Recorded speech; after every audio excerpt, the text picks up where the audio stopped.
E aí, fantasmas? Hoje vamos conhecer os 10 melhores Pokémon do tipo elétrico de todos os tempos. E aí você me pergunta, Li, mas como que você tá montando esses rankings? É assim, ó. Antes de mais nada, eu preciso dizer que eu tô levando dessa vez em consideração principalmente o VGC. E o que é VGC, Li? A sigla VGC significa Video Game Championships e é usada para se referir ao formato oficial competitivo usado pela própria Pokémon Company em seus torneios. Suas regras mudam de tempos em tempos e você pode ficar por dentro dessas mudanças no site oficial da franquia. Só que algumas regras nunca mudam. São elas: você monta um time com 6 Pokémon, na hora de batalhar escolhe 4 e a luta será uma Double Battle, com 2 de seus Pokémon no campo de batalha ao mesmo tempo contra 2 do adversário. Para mais informações sobre VGC, recomendo fortemente o vgcguide.com. Mas claro que VGC é o parâmetro que eu escolhi usar. Você que joga, por exemplo, seguindo as regras da Smogon, ou que gosta mais do anime, ou que joga for fun, pode montar o seu próprio top 10 e comentar aí embaixo, beleza? Então é isso, se você ainda não é um fantasma, inscreva-se no canal clicando no botãozinho vermelho aí embaixo de graça e muito rapidinho, beleza? Se puder deixar o seu like, compartilhar o vídeo com os amigos e ativar o sininho de notificações, eu agradeço, ajuda demais. Mas sem enrolação, bora pro vídeo. Vamos então começar com as menções honrosas. A primeira delas é Lanturn. Lanturn é um Pokémon bastante interessante, pois tem como habilidade tanto Water Absorb quanto Volt Absorb. Ou seja, dependendo da sua escolha, esse Pokémon se torna imune ou a golpes aquáticos ou a golpes elétricos. Geralmente, Volt Absorb é melhor. E em 2010, o japonês Takushi Morishima decidiu utilizar esse Pokémon no Mundial, chegando na 6ª colocação, o melhor resultado de Lanturn na história. A segunda menção vai para o Electros, um Pokémon do tipo elétrico que tem como habilidade Levitate, tirando dele a fraqueza a golpes terrestres. Ou seja, esse é um Pokémon sem fraqueza. Isso chamou a atenção de alguns jogadores em 2011. O italiano Matteo Gini e o também italiano Francesco Pardini utilizaram esse Pokémon e fizeram top cut no Mundial daquele ano. Inclusive, o Matteo foi finalista, perdendo o título apenas para o americano Ray Rizzo. Gostaria de mencionar também o Dracozolt, um dos fósseis da 8ª geração que fez muito sucesso no início de Sword and Shield graças à mecânica de Dynamax. Infelizmente, por conta da pandemia e a suspensão do circuito oficial competitivo, esse Pokémon não brilhou tanto quanto eu acho que ele poderia. E a última menção é o Zeraora, um Pokémon mítico que por conta disso não pode ser utilizado em torneios oficiais. Mas se não fosse isso, eu acredito que o Zeraora brilharia bastante em VGC. Mas feitas essas menções, bora pro nosso top 10. E na 10ª colocação, por incrível que pareça, temos o mascote da franquia, Pikachu. Pikachu, quando segura o item Light Ball, tem os seus stats ofensivos, de ataque e ataque especial duplicados. Além disso, é um Pokémon relativamente rápido, com acesso a golpes interessantes como o Fake Out. Então um Volteco ou até mesmo um Thunder desse Pikachu pode machucar bastante, e na 8ª geração ele ganhou acesso a Gigantamax. Com ela, Pikachu podia usar o seu D-Max Move exclusivo, Volt Crash, que paralisa todos os adversários e é uma boa fonte de controle de velocidade. Isso sem contar uns coverage moves interessantes como Grass Knot, Brick Break, Fling. Esse é outro Pokémon que talvez no início da 8ª geração, caso tivéssemos tido torneios oficiais, pudesse ter aparecido com mais destaque. Em 9º temos o Mega Manectric. O seu ano de destaque foi 2016. Esse foi o 3º mundial onde as Mega Evoluções estavam liberadas, e o Mega Manectric foi uma das escolhas do Jonathan Evans, norte-americano que terminou em 2º lugar no mundial daquele ano. Manectric tem acesso à habilidade Intimidate, que é muito interessante. Além disso, aprende golpes do tipo fogo, como Overheat Flamethrower, Snarl, que é um bom ataque para mitigar o dano de atacantes especiais adversários, e ainda, na época, Hidden Power, geralmente do tipo gelo, para lidar com Rayquazas e afins. Em 8º temos mais um vice-campeão mundial, dessa vez uma Ultra Beast, Xurkitree. Esse bizarro monstrinho ficou em 2º no mundial do ano seguinte, em 2017, o primeiro na era Sun e Moon. Ele foi utilizado muito bem pelo australiano Sam Pandelis. E o principal ponto do Xurkitree, sem dúvidas, é o seu ataque especial base, incríveis 173 pontos. Isso combinado com acesso ao Tail Glow, que vai aumentar em 3 estágios esse stat, faz esse Pokémon ser uma máquina de destruição. Thunderbolt, Volt Switch e Discharge são os melhores stabs do tipo elétrico. o último para dano em área, o primeiro para focar um adversário e o segundo, Volt Switch, para pivotear, o que geralmente não vai ser o caso você utilize Tail Glow. Para coverage tem Energy Ball, Dazzling Gleam e Hidden Power, nada de muito incrível, mas que pode compor um bom Pokémon. Em sétimo temos o primeiro campeão mundial dessa lista, Pachirisu. E eu sei que muita gente acredita que o Pachirisu seja um meme, mas o sul-coreano Sejun Park mostrou que ele pode ser bastante útil. Isso aconteceu em 2014, o primeiro mundial com Mega Evoluções, e mesmo assim o Pachirisu brilhou. Muito disso graças a golpes extremamente úteis, como Nuzzle, que deixa o adversário paralisado, e Follow Me, redirecionando os golpes do adversário, deixando o companheiro de equipe do Pachirisu livre para brilhar. A principal fonte de dano do Pachirisu é o Super Fang, que basicamente vai tirar metade do HP do Pokémon no momento do golpe. É simples, não tem muito mistério não, mas o Sejun Park conseguiu fazer o Pachirisu entrar nesse ranking. Na sexta posição eu coloquei o Regieleki. Atualmente esse lendário é o sétimo Pokémon mais utilizado e com certeza vai aparecer no Mundial desse ano. Regieleki é o Pokémon mais rápido de todos os tempos com 200 pontos base em velocidade. Além disso, aprende telas como Reflect Light Screen que podem aumentar a proteção do seu time. Mas não para por aí não, porque Regieleki pode ser especial com acesso a Electro Web, Rising Voltage e Hyper Beam, mas também tem alguns que preferem utilizá-lo físico, com Bounce, Wild Charge, Assurance e Extreme Speed. Nesse último caso, principalmente utilizando o Dynamax. Então você aí que tá de bobeira, atenção ao Regieleki. Depois pode me cobrar caso você não veja nenhum no Mundial de 2022. Uma coisa importante de mencionar sobre o Regieleki é a sua habilidade Transistor. Sempre que Regieleki utilizar um golpe elétrico, seus stats ofensivos ganharão um bônus de 50%.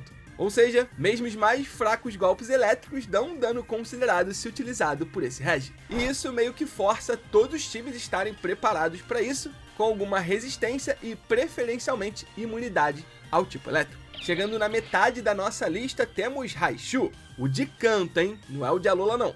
Raichu foi campeão mundial em 2016 no time do norte-americano Wolf Glick, e além disso fez bons resultados em 2014, um top 8, e em 2016, um top 3 e um top 8. Raichu é um excelente Pokémon de suporte, com a habilidade Lightning Rod ele protege os seus companheiros de equipe de golpes elétricos.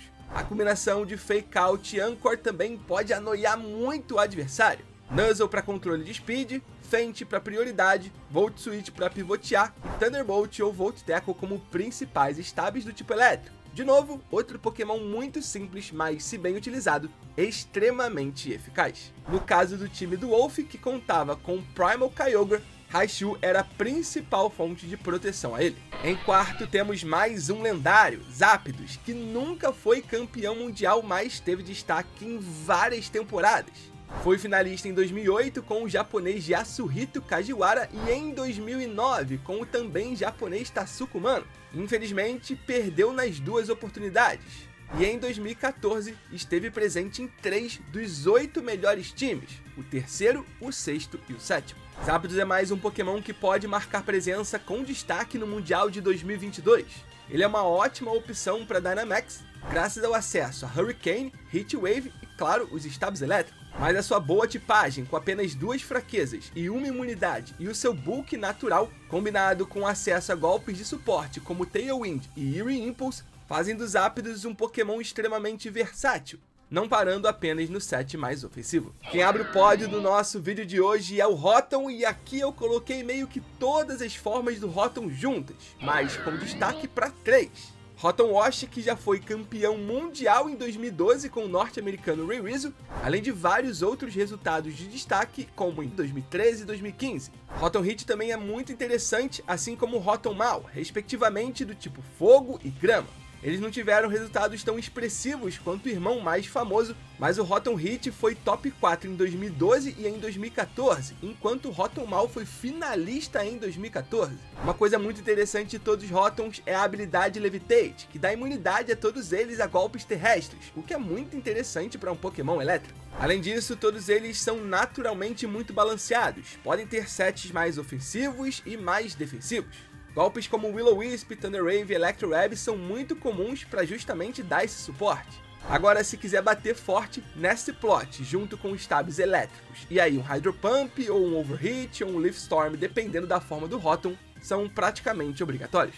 A medalha de prata do vídeo de hoje ficou com mais um lendário, Tapu Koko, campeão mundial em 2017 e em 2018, ou seja, bicampeão consecutivamente, algo raro de acontecer em Pokémon, já que o meta muda muito drasticamente de uma temporada para outra. Em 2017 ele estava no time do japonês Ryota Otsubo, mas não apenas isso, Tapu Koko estava presente em 7 dos 8 melhores times do Mundial daquele ano. Já em 2018, Tapu Koko também foi utilizado pelo campeão mundial, o equatoriano Paul Ruiz, mas também pelo terceiro, quarto e quinto colocados.